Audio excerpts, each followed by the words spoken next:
Bonjour docteur, nous sommes Bonjour. ravis de vous compter parmi nous pour cette interview, pour les rubans d'or et pour le temps que vous nous accordez aujourd'hui. Euh, que je rappelle à tous ceux qui vont regarder notre vidéo, docteur Jean Michon, vous êtes docteur en pédiatrie, vous êtes ancien chef du service de pédiatrie à l'Institut Curie de Mhm, 2002 à 2016. mhm, Vous êtes également membre du CIREDO depuis sa création en 2017. Le CIREDO, c'est le mhm, premier centre français entièrement dédié au traitement des cancers chez les patients de moins de 25 ans mhm. pour les accompagner dans le traitement et dans leur guérison. Vous êtes aussi président de la SFSE, la Société française SFCE. SFCE, Mhm. pardon, excusez-moi. J'ai été président de 2012 à 2018, mais je ne le suis plus. D'accord. Mhm. Et donc ma première question, c'est avec tout ça, à quoi ressemble votre emploi du temps aujourd'hui en confinement? Ah oui. Alors, bon, mon emploi du temps aujourd'hui en confinement étant donc retraité depuis maintenant 10 mois, je me suis consacré pour ce temps de retraite à travailler sur les cancers de l'enfant avec des équipes qui sont parfois sous-équipées ou qui ont pas assez de moyens en formation pour accompagner le développement de la prise en charge des enfants atteints de cancer dans le monde et donc pas seulement en France, puisque en France, il y a quand même, on a vraiment beaucoup de chance d'avoir énormément de médecins, de chercheurs, d'infirmiers qui sont formés pour soigner les enfants atteints de cancer. Et on peut utiliser nos compétences pour aider d'autres équipes à développer par des méthodes qui sont parfois à la distance, mais aussi par des méthodes en présence, euh, la connaissance, l'expertise pour le traitement des cancers. Et donc je travaille à ce titre avec des équipes vietnamiennes, essentiellement de Hanoï, mais un petit peu de Ho Chi Minh et du Hue à distance. Je travaille également avec l'ensemble de l'association groupe franco-africain d'oncologie pédiatrique qui allie les énergies de pédiatres oncologues français souvent retraités à des pédiatres actifs, oncologues ou hématologues euh, en Afrique francophone. Et puis en dernier lieu, j'ai rejoint aussi un groupe de travail avec le groupe Cure for Kids de Memphis, dans le Tennessee, qui est très influent dans la formation. Et je partage à ce titre des temps de dialogue avec des collègues sur une maladie que je connais un petit peu mieux que les autres, qui est le neuroblastome de l'enfant. Ok. Moi, j'ai une petite question par rapport à ce que vous dites. Quand vous dites des traitements à distance, par exemple au Vietnam, concrètement, vous faites comment? Alors, on fait évidemment, c'est pas nous qui traitons les enfants, mais nous faisons des réunions de concertation pluridisciplinaire. Par Mhm. exemple, l'exemple du Vietnam, on a fait énormément de missions. Je pense il y a plus d'une vingtaine de personnes qui ont été au Vietnam entre 2011 et 2018, de la part de Curie, de l'hôpital Robert Debré, et même d'un hôpital de la région de Tours. Ces gens ont participé à des formations sur place et ont contribué à ce titre à des gains d'expertise dans un certain nombre de maladies. Mais une fois qu'on a fait ça, on n'a pas tout fait parce que il y a aussi des difficultés diagnostiques, thérapeutiques dans certaines situations. Et ça vaut le coup, dans ces cas-là, de partager les difficultés qu'on a avec d'autres collègues. Ok. Et donc, comme dans le circuit classique de la prise en charge des cancers de l'enfant, il y a ce qu'on appelle des réunions de concertation pluridisciplinaire. On peut faire des réunions de concertation pluridisciplinaire avec des experts. Et c'est ce que nous faisons avec ma collègue Pascal Philippe-Chaumette, qui est chirurgienne à Robert Debré, avec le docteur Hervé Brice, qui est radiologue à Curie, et moi-même, qui, une fois par mois, avec les équipes de Hanoï et de Hue. Ok. Très bien. Ok, ça marche. D'accord. Donc on voit en général au cours de 2 heures une demi-douzaine de dossiers pour lesquels on regarde avec eux l'histoire du patient, les données radiologiques, les données chirurgicales de pathologie pour discuter de la suite des traitements de ces patients. Ok. D'accord. Alors, Euh, il y a mhm, aussi, selon l'Institut national du cancer, euh, mhm, on diagnostique environ chaque année à peu près 2200 cas de nouveaux cancers pédiatriques en France. Mhm. C'est des cancers qui, comme leur nom l'indique, vont toucher des enfants ou des Mhm. personnes jusqu'à l'âge de 17 ans. Concrètement, vous qui étiez directeur du secteur pédiatrie chez Curie, comment ça se passe? Comment travaille l'Institut Curie face à ces 2200 nouveaux cas qui apparaissent en France? Alors, je pense qu'il y a des éléments forts qui n'ont pas dû changer depuis que j'ai quitté le service il y a moins d'un an, qui sont des éléments d'expertise locale. C'est-à-dire que nous avons à Curie, et je peux parler au présent, une expertise locale, aussi bien au plan de l'imagerie radiologique, donc la radiologie et l'imagerie de médecine nucléaire, que de la pathologie, donc les biopsies qui sont faites pour faire le diagnostic, donc par des pathologistes, pour ce qui est de l'analyse moléculaire des cancers. Il y a une grande expertise. Et puis après, pour ce qui est du traitement, de l'accompagnement des familles au cours des traitements, ainsi que des patients, et pour s'assurer que le trajet de l'enfant qui est atteint de cancer soit d'abord efficace, c'est-à-dire qu'il amène à la guérison quand c'est possible, ce qui est le cas dans 80% des cancers des enfants qu'on traite en France globalement, et puis surtout, et également de les accompagner quand les choses vont tourner mal. Et puis enfin, de s'assurer que ce traitement se fait, je dirais, dans les meilleures conditions, aussi bien de compétences que de proximité par rapport au domicile et de capacité à suivre une vie la plus normale possible.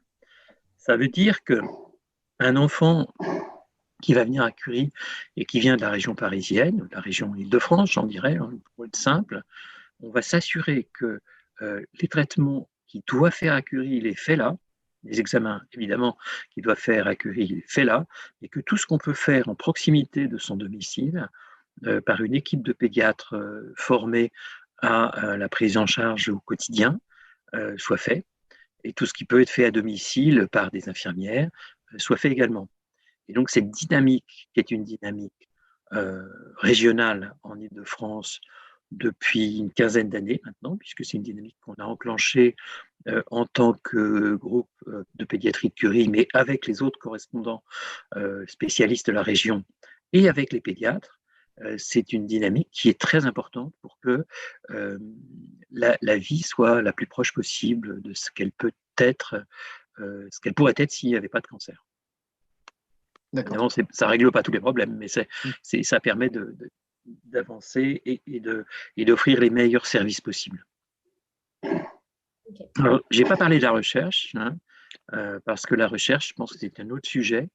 Là, je vous ai parlé des traitements, mais on va en parler. Justement, en fait, c'était justement pour amorcer ce débat sur la recherche.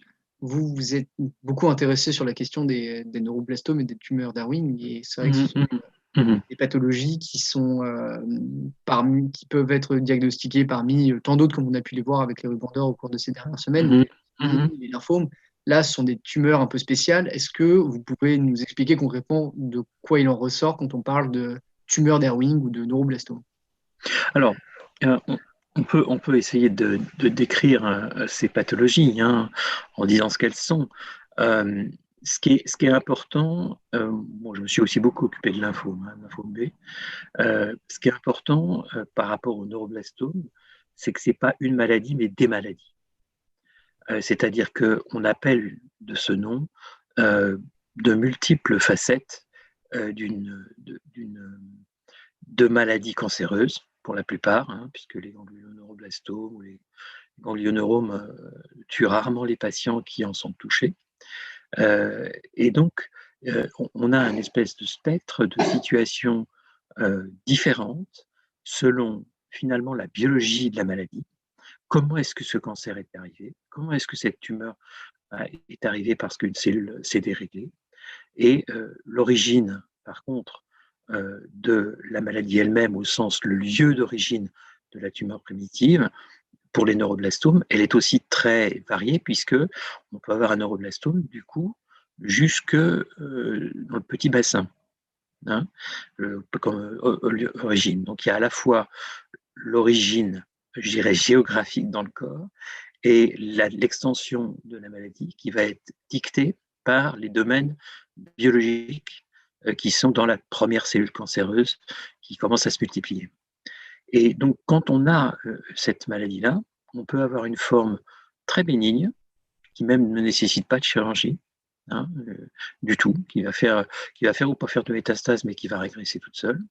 Et puis des formes qui sont très agressives et qui nécessitent, pour les guérir les patients qui en sont atteints, des traitements très lourds et qui ne les guérissent pas tous, malheureusement. Donc, ce spectre fait que quand on parle d'une maladie comme celle-là, ou de maladies au pluriel comme celle-là, on a voulu leur donner un seul nom, eh bien, c'est à peu près 10 à 12 situations pathologiques différentes. Il faut être capable de reconnaître lorsqu'on fait le diagnostic de neuroblastome pour pas s'embarquer dans un traitement trop lourd si ce n'est pas nécessaire, ou ne pas s'embarquer dans un traitement pas assez lourd s'il est nécessaire de faire un traitement lourd.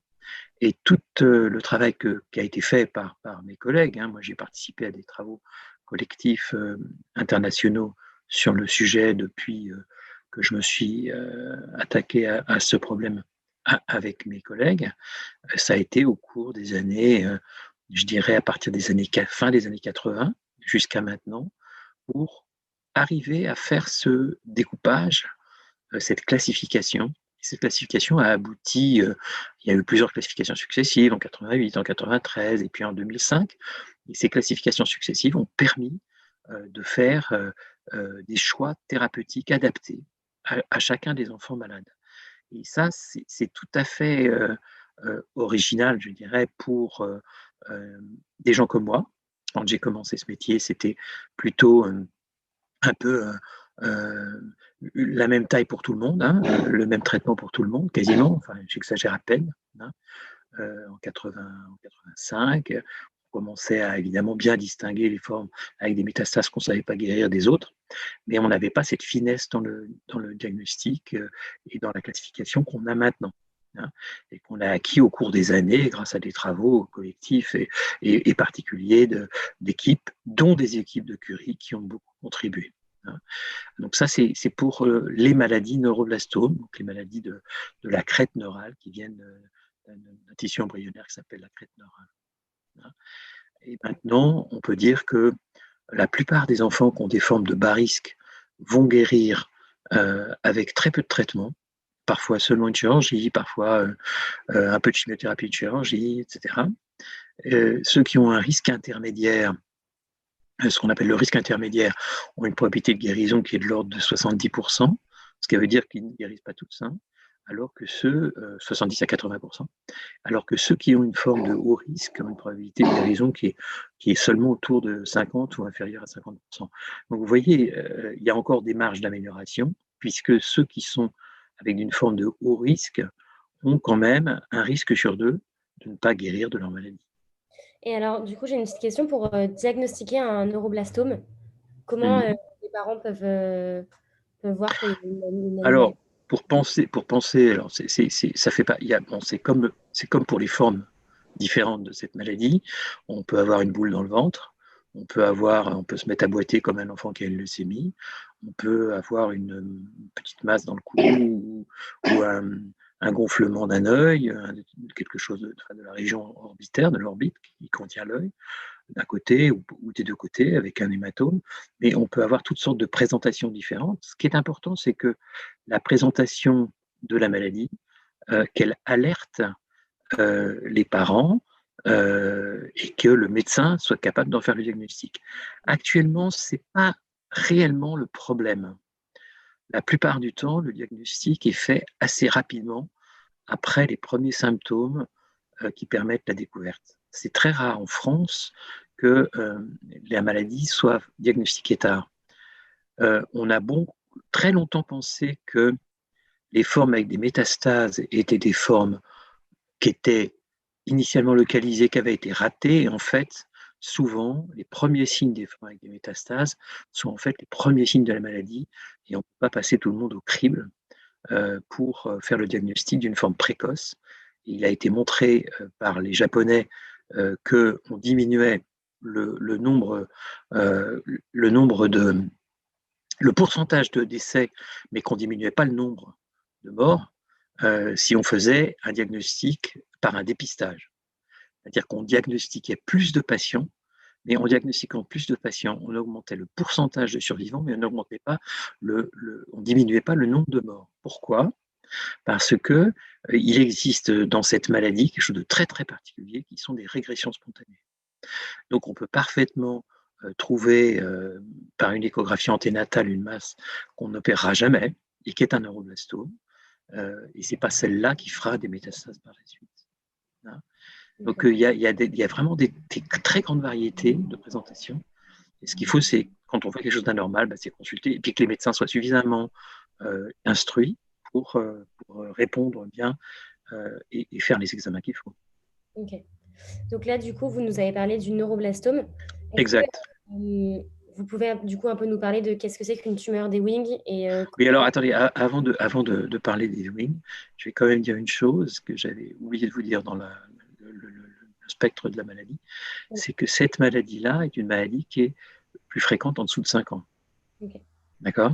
Et que c'est une maladie, et c'est une maladie qui a la particularité de pouvoir présenter au niveau des cellules tumorales, et ça on le sait depuis 12 ans maintenant, une mutation d'un gène qui s'appelle ALK et qui peut être utilisée, cette mutation, comme cible pour la thérapeutique. Et donc alors certes, c'est présent que dans moins de 20% des cas de forme métastatique, mais cette mutation a été une grande ouverture pour modifier les traitements que l'on pouvait proposer à ces patients, les patients atteints de cette maladie, quand ils avaient des formes graves. Et ça va certainement modifier la survie globalement de l'ensemble des patients atteints de cette maladie avec des formes graves, pas de l'ensemble, mais d'une partie, du sous-groupe de ces patients dans les années à venir. Okay. Alors maintenant, je parle un petit peu des Ewing. Oui, je vous écoute. Par rapport à ça, ça veut dire que dans 20% des cas, le neuroblastome provient d'une mutation génétique? C'est ça? Alors, ils proviennent tous d'une mutation génétique dans les cellules tumorales, okay. D'une ou plusieurs mutations. Les cancers, ça se fabrique, entre guillemets, ça naît par des mutations génétiques. Vous avez parfois des mutations génétiques qui existent dans toutes les cellules de votre organisme qui peuvent entraîner la survenue d'un cancer. Et ça, c'est le cas, par exemple, de la mutation du gène RB1, qui est le gène qui prédispose à la survenue de tumeurs malignes de la rétine. Hein, mais cette mutation que l'on rencontre chez les enfants, dans les cellules tumorales des enfants atteints de neuroblastome, c'est une mutation dans les cellules tumorales. Okay. Parce qu'il existe effectivement quelquefois des mutations de l'ensemble des cellules du corps sur ce même gène qui s'appelle ALK, mais elles sont très très rares au niveau de la population des enfants atteints. Parce que c'est très rare, parce que même quand on trouve une mutation génétique, comme dans la cellule tumorale, la plupart du temps, on ne trouve pas de mutation. Ça existe, mais on trouvera très rarement une mutation qui pourrait être transmise à la descendance. Et cette information est importante parce que si on est porteur d'une mutation et qu'on guérit, on pourrait la transmettre à sa dépendance, si on a gardé la possibilité d'enfanter. Et si on est porteur d'une mutation, on va aussi se poser des questions dans l'entourage. Est-ce que c'est mes parents qui m'ont donné cette mutation ou est-ce que cette mutation, elle est apparue au moment de la fabrication du bébé, hein? Et si jamais elle vient de chez mes parents, à ce moment-là, il faut regarder si cette mutation a pu être transmise aussi à un de mes frères et sœurs. Oui. Hein? Mais c'est très rare, c'est rarissime comme situation. Je dirais c'est de l'ordre de 1 pour 1000 cas de neuroblastome. Okay. Et contrairement à la mutation somatique, donc dans les cellules tumorales, qui peut survenir, qui est présente entre 12 et 20% des cellules tumorales des neuroblastomes de haut risque. Ok, ça marche. Merci. Alors donc maintenant, on va parler du sarcome d'Ewing, qui est un cancer, je dirais, qui survient beaucoup plus tard, qui survient en général entre l'âge de 10 ans et 25 ans. On peut voir des formes chez les tout petits, mais c'est très rare, et on peut voir des formes chez les adultes, c'est également très rare. C'est une tumeur qui, dans plus de 90% des cas, est une tumeur à point de départ osseux. Et elle est à point de départ osseux, c'est-à-dire que c'est un os qui est malade, c'est plutôt un os long. Hein. Donc, par exemple, le fémur, par exemple le tibia, par exemple une côte, par exemple, ça c'est des os longs, ce qu'on appelle des os longs. Alors que les os plats, comme le bassin, ça peut aussi survenir sur des os plats comme le bassin, comme le crâne, mais c'est moins fréquent. Hein. Et ça peut aussi survenir sur des os qui sont, pour vous comme pour moi, ni plats ni longs, qui sont par exemple les vertèbres. Hein, ça peut survenir. Donc, quand ça vient de l'os, hein, ça vient d'un os, et ça peut se propager le plus souvent à partir des vaisseaux de l'os vers les poumons ou vers la moelle osseuse. C'est très rare que ça aille dans le cerveau, mais ça peut arriver dans le cerveau. Mais c'est très rare que ça aille dans les ganglions, mais ça peut arriver aussi que ça aille dans les ganglions, dans certaines formes. Mais c'est plutôt une maladie qui va de l'os vers la moelle osseuse et les poumons. Et cette maladie, c'est beaucoup plus, entre guillemets, beaucoup plus simple, parce que le mécanisme de la formation de la première cellule tumorale est un mécanisme qui ne revient pas à des mutations successives ou à des mutations uniques sur un gène, mais revient à mettre en présence un gène avec un autre, parce qu'on a une translocation. C'est-à-dire que vous avez un chromosome qui va se mettre sur un autre bout de chromosome. Hein. Et donc, en général, c'est le 11 et le 22, mais en l'occurrence, ça peut être d'autres chromosomes du moment que c'est des translocations qui mettent en présence ce bout de gène avec un autre bout de gène qui sont donc qu'on appelle nous de la famille des Ewing, hein, et qui font que les cellules tumorales se mettent à se dérégler complètement. Il y a particulièrement peu de mutations additionnelles. C'est-à-dire que dans une cellule de tumeur d'Ewing, hein, que ce soit une tumeur osseuse la plupart du temps ou une tumeur des parties molles, il y a toujours une translocation, donc deux chromosomes qui se mettent ensemble avec des gènes de la famille dite Ewing, hein, et il y a très peu d'autres mutations. Hein. Quand on regarde les accumulations de mutations dans les cellules tumorales, on en voit assez peu. Et donc c'est quelque chose de central, c'est quelque chose de central, mais il y a certainement des anomalies additionnelles qui font qu'il y a des Ewing qui vont être soignés et guéris plus facilement que d'autres. Et pour l'instant, la seule chose qu'on peut dire, en dehors d'un certain nombre d'éléments, je dirais non pas anecdotiques, mais des éléments qui sont encore à fouiller parce que pour la thérapeutique, c'est compliqué, c'est qu'il y a des dérèglements de la cellule tumorale qui font que cette tumeur d'Ewing va plutôt ne pas donner de métastases ou va donner des métastases dans les poumons ou dans la moelle.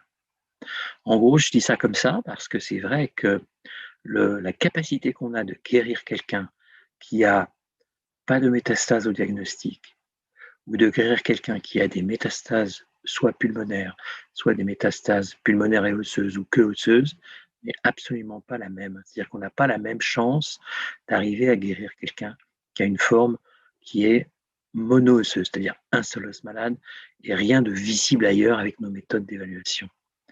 Et ça conditionne naturellement le traitement, hein, parce qu'on est encore dans une situation de grandes difficultés à guérir les gens qui ont des formes avec des atteintes osseuses et de la moelle osseuse, hein, d'autres os que l'os premier atteint. On arrive à peu près à guérir, je dirais, de l'ordre de 50% des gens qui ont des métastases seulement pulmonaires et pas de métastases vues ailleurs, alors qu'on a une probabilité de guérir plus de 70% des gens qui ont des formes mono-osseuses sans métastases. Je dirais globalement, évidemment, ce n'est pas la même chance qu'on a selon que c'est un os qui est facile à soigner après avoir fait la chimiothérapie initiale. Est-ce que ça a bien marché? Est-ce qu'on peut facilement enlever la partie tumorale et la remplacer par une prothèse interne? Ou est-ce qu'il faut faire des rayons? Et en sachant que maintenant, il y a une grande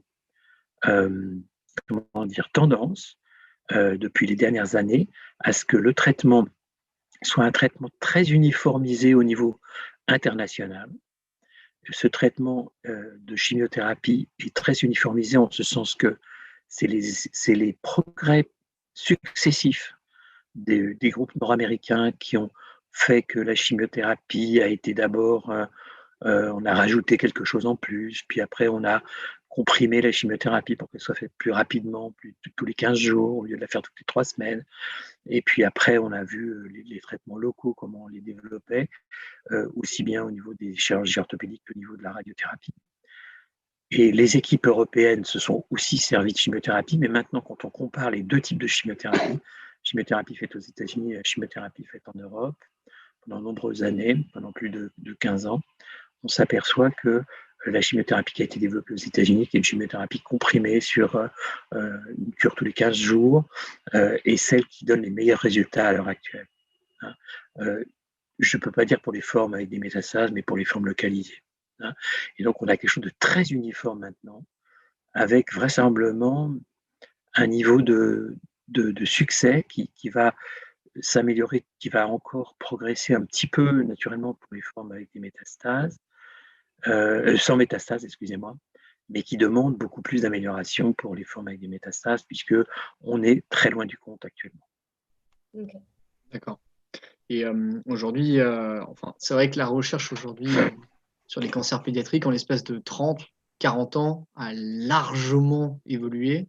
Et aujourd'hui, l'Institut national du cancer met vraiment l'accent sur les cancers pédiatriques aujourd'hui en France. C'est aujourd'hui l'institution qui chapeaute un peu les efforts de recherche. Mais comment vous expliquez aujourd'hui le retard qu'il a pu y avoir, le décalage qu'il a pu y avoir entre la recherche pour les traitements pour les adultes et ceux des enfants en matière des cancers? C'est assez simple. Quand vous regardez les cancers de l'enfant, plus la population vieillit, moins ces cancers sont fréquents, en pourcentage. Évidemment, ils restent les mêmes avec la population en taux d'incidence, en taux de survenue de nouveaux cancers par groupe de population de moins de 15 ans. Ils progressent tout doucement en nombre, mais pas du tout au même niveau que les cancers de l'adulte. Donc, les cancers de l'adulte, les cancers de l'enfant, quand j'ai commencé à travailler, on disait que ça représentait 2% des cancers, et puis après c'était 1%, puis maintenant c'est 0,5% de la totalité des cancers, parce que en fait, le nombre de cancers de l'adulte augmente. Et donc, quand vous êtes à moins de 1% de la population des gens atteints de cancer, je dirais, vous intéressez peu les gens qui vont développer des traitements, les industriels en particulier, qui vont développer des traitements nouveaux. Et ça, c'est un paradoxe parce que c'est pas un paradoxe, c'est une situation. Il y a une situation qui n'est pas étonnante. Hein. Les traitements nouveaux ont été découverts par des approches successives qui étaient un petit peu des améliorations d'une cuisine de médicaments pharmaceutiques qui tuaient les cellules tumorales. Et la cuisine s'est un peu améliorée, on a mélangé ceci et cela, et on a fait mieux avec ceci et cela. Et puis, à partir des années 90 et puis des années 2000, on voit apparaître la notion d'immunothérapie, la notion de traitement ciblé, en sachant que l'immunothérapie, c'est un traitement ciblé, mais qui n'est pas ciblé sur les mêmes choses que les traitements ciblés généraux qui sont la clé dans la serrure, la clé étant la bonne clé dans la serrure de l'anomalie génétique qui est promoteur de la survenue de la cellule cancéreuse.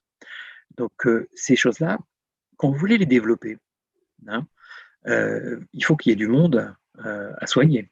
Hein. Quand il s'agit de soigner dans un pays comme la France 50 patients par an, par exemple un neuroblastome de haut risque, ça n'excite pas les foules. Hein. Quand vous soignez même le même nombre, à peu près, de patients atteints de lymphome malin de Hodgkinien de type B, vous n'avez pas non plus excité beaucoup les foules. Donc, quand on veut évaluer un traitement nouveau, il faut pouvoir à la fois avoir le médicament, le produit qu'on veut évaluer comme étant efficace, et aussi avoir les sponsors pour fabriquer ce médicament, qui sont des industriels ou des académiques, hein, et puis évaluer par des études qui sont très coûteuses ce qu'il apporte comme bénéfice pour les patients. Hein. Pour donner un exemple pour le neuroblastome, il y a donc une cible potentielle qui est une cible de surface des cellules tumorales qui s'appelle le ganglioside de type 2, que le diganglioside, GD2. Et cette cible qui est à la surface des cellules tumorales, on sait depuis à peu près 87. Les premières publications ont été faites en 84-85, mais les premières publications avec des thérapeutiques ont été faites en 1987 pour montrer qu'on pouvait avoir un effet antitumoral avec un anticorps dit monoclonal qui était dirigé contre les cellules tumorales. C'était un anticorps monoclonal développé sur la souris. Et c'était l'équipe à l'époque, l'équipe du Memorial, Sloan Kettering à New York. Après, on a dit il faudrait plutôt un anticorps humanisé ou un peu fait comme un anticorps humain. Et une équipe de la Roya a développé au début des années 90 un anticorps chimérique qui s'appelle le CH1418. Et cet anticorps chimérique a été mis en expérimentation thérapeutique à la fin des années 90, début des années 2000 aux États-Unis. Par le NIH, qui est donc le National Institutes of Health, qui a produit l'anticorps pour le groupe coopérateur nord-américain. Et la première étude européenne qui a été faite avec le même anticorps, mais produit dans des cellules différentes, qui s'appelle le CH1418, le deuxième anticorps, le B, eh bien, ils ont débuté au milieu des années 2000.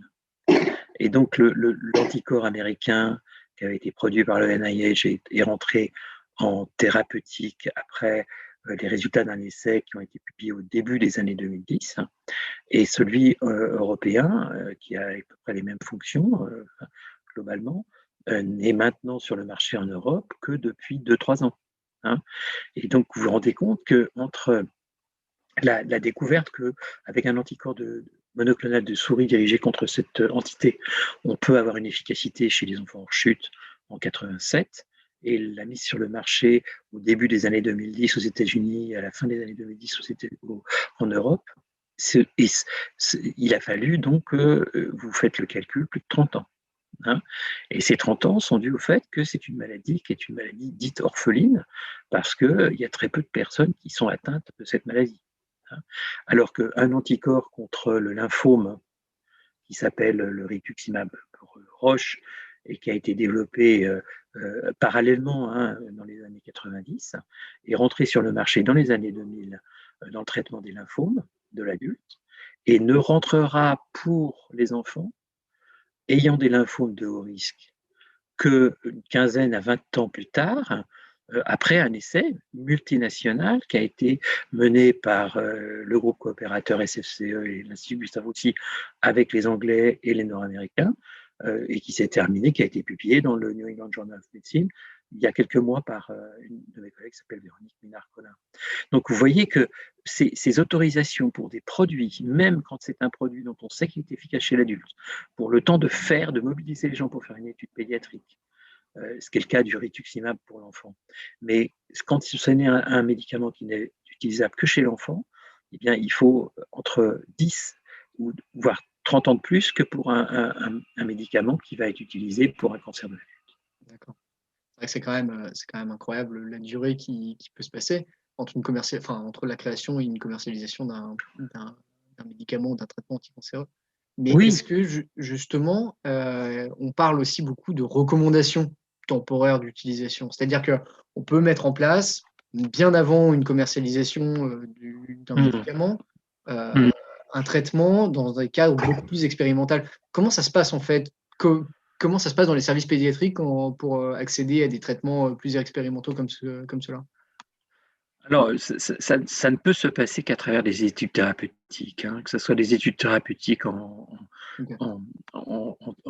ayant un bras nouveau et un bras contrôle, à des études thérapeutiques avec seulement un bras dans la thérapeutique qui reçoit le nouveau médicament. Et c'est toujours mieux quand c'est avec un contrôle, parce qu'on est sûr de ce qu'on démontre. Et ces nouveaux médicaments, s'il y a rapidement un effet qui est très correct, enfin très attendu, qui est recherché, qui est un effet antitumoral, et que ce médicament n'est pas très toxique, on peut aller assez vite après pour passer de l'expérimentation donc de l'étude thérapeutique, hein, vers l'utilisation en recommandation. Mais il ne faut quand même pas non plus, et ça vous êtes payés pour le savoir, vous autres maintenant avec la Covid, il ne faut pas non plus brûler des étapes. Hein. Apprendre à utiliser un nouveau médicament, hein, comme apprendre à utiliser un nouveau vaccin, nécessite qu'on ait à la fois montré son efficacité, mais entre autres aussi avoir démontré son innocuité, c'est-à-dire qu'il ne fait pas du mal. Hein. Et c'est vrai que lorsque vous dites, vous avez entendu dans la presse ces choses-ci, comment on construit un essai thérapeutique pour un vaccin, il faut 30 000 personnes. Hein. Il faut 30 000 personnes pour démontrer à la fois l'efficacité et l'innocuité d'un vaccin. Il ne faudra pas 30 000 personnes pour démontrer l'efficacité d'un traitement anticancéreux. Hein. Il faudra quand même un certain nombre de personnes pour une maladie qui est une maladie très rare, quand il s'agit d'un cancer de l'enfant particulier donc, pour lequel on espère une efficacité. Et il faudra aussi, malgré cette efficacité, si elle est observée, hein, par exemple, on a récemment mis en évidence que certains médicaments donc ciblés sur des anomalies moléculaires dans d'autres maladies comme le fibrosarcome infantile étaient absolument extraordinaires, l'efficacité est extraordinaire, mais on a très peu de cas d'enfants traités par ces traitements ciblés qui se prennent par la bouche. Et donc, la prudence doit être de rigueur pour que, si ces médicaments sont autorisés sur le marché et peuvent être achetés, on ait clairement une surveillance de l'innocuité de ces médicaments. Hein. Et c'est particulièrement vrai pour des médicaments qu'on administre à des gens en croissance. Hein.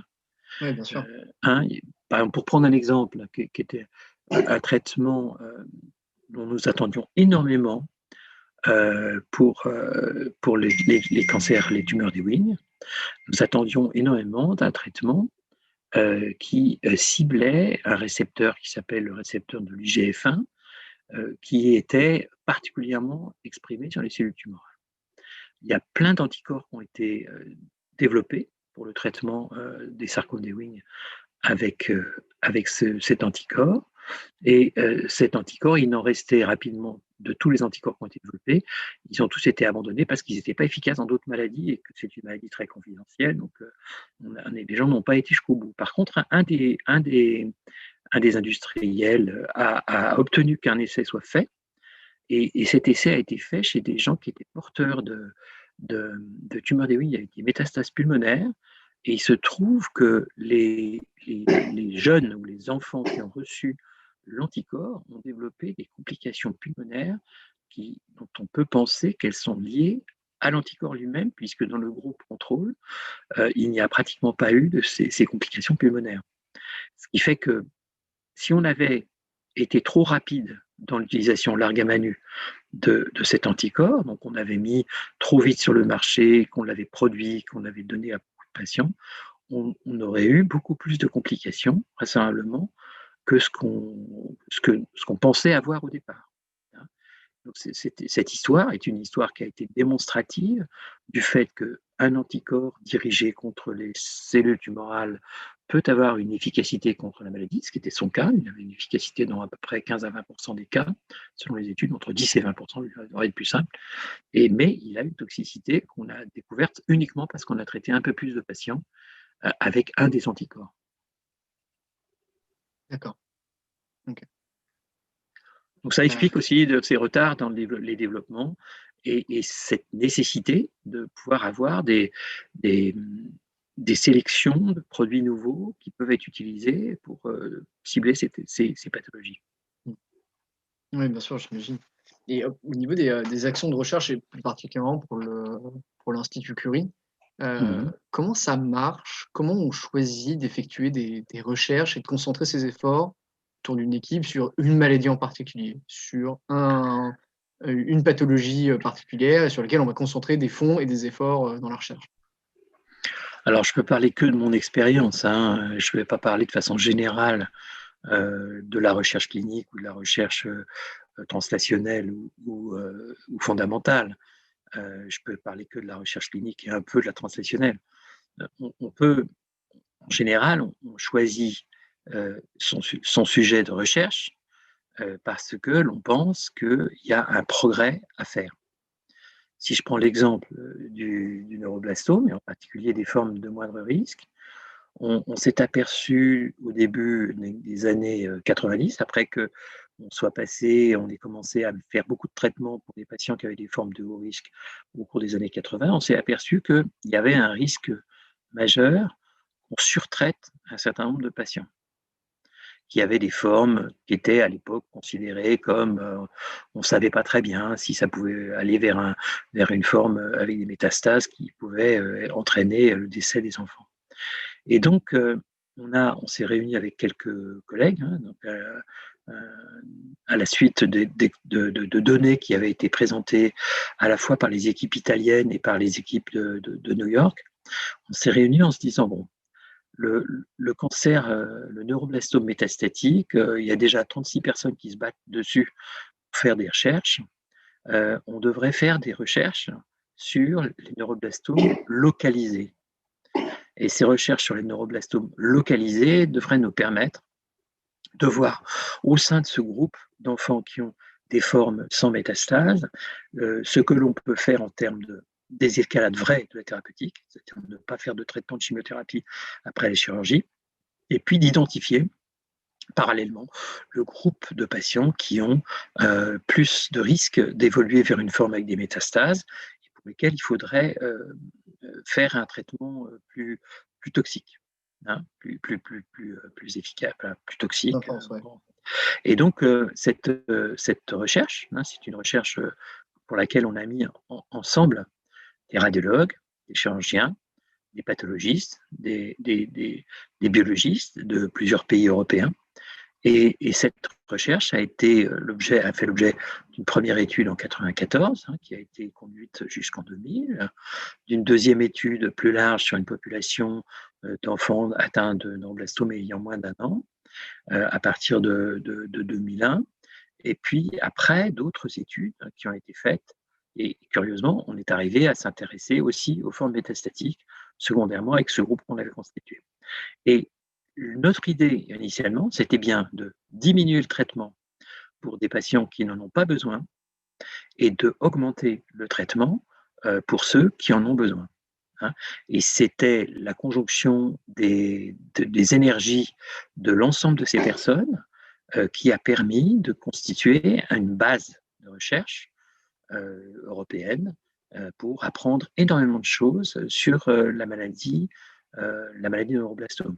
Ça a fait circuler des travaux de recherche, ça a stimulé des travaux de recherche entre les différents laboratoires impliqués dans l'étude biologique de ces tumeurs, qui se sont développés en Belgique, en Hollande, en Allemagne, en France et en Angleterre, ainsi qu'un peu en Autriche. Et ces recherches se sont autonomisées pour certaines de ces équipes. Il y a eu beaucoup de papiers aussi qui ont été écrits, de publications qui ont été faites ensemble, qui sont arrivés à des consensus sur la classification des neuroblastomes au niveau moléculaire. Et donc chacun y a retrouvé je dirais, de quoi travailler et surtout de quoi faire des progrès. Ce que je regrette seulement, par exemple, par rapport à cette expérience, c'est qu'on a réussi les escalades pour un certain nombre d'enfants, mais on n'a pas encore réussi l'escalade. C'est-à-dire qu'on n'a pas encore réussi à se mettre d'accord sur le sous-groupe d'enfants ayant des formes dites intermédiaires en risque, pour lesquels il faut qu'on augmente le traitement. Et ça, c'est pas encore au point. Et bon, mais ça vient petit à petit, parce que c'est important de ne pas rater le traitement initial de ces patients. D'accord. Et moi, des questions que j'avais, je crois avoir fait un peu le tour. Est-ce que toi, Alix, tu as d'autres questions que tu veux poser? Non, moi, ça me va aussi. Alors, il y a une chose, je vais vous laisser bientôt, mais il y a une chose que je voudrais dire quand même aussi, qui est très important. C'est que les mécanismes qui font que ces cancers surviennent chez l'enfant sont des mécanismes qui sont assez différents pour certains d'entre eux de ce qui de ce qui se passe pour la survenue des cancers chez les adultes. Et donc, l'analyse des mécanismes de cancérisation dans les cellules tumorales des cancers de l'enfant est importante aussi pour la connaissance générale de la cancérisation, de qu'est-ce qui fait qu'on fait un cancer, et le fait que ces cancers surviennent tôt dans la vie doit nous attirer vers l'idée que ce sont des mécanismes assez simples, hein, pour qu'une cellule jeune puisse devenir cancéreuse. Alors qu'on sait bien que pour avoir un cancer du côlon, il faut accumuler un certain nombre d'erreurs dans les cellules tumorales, des erreurs successives.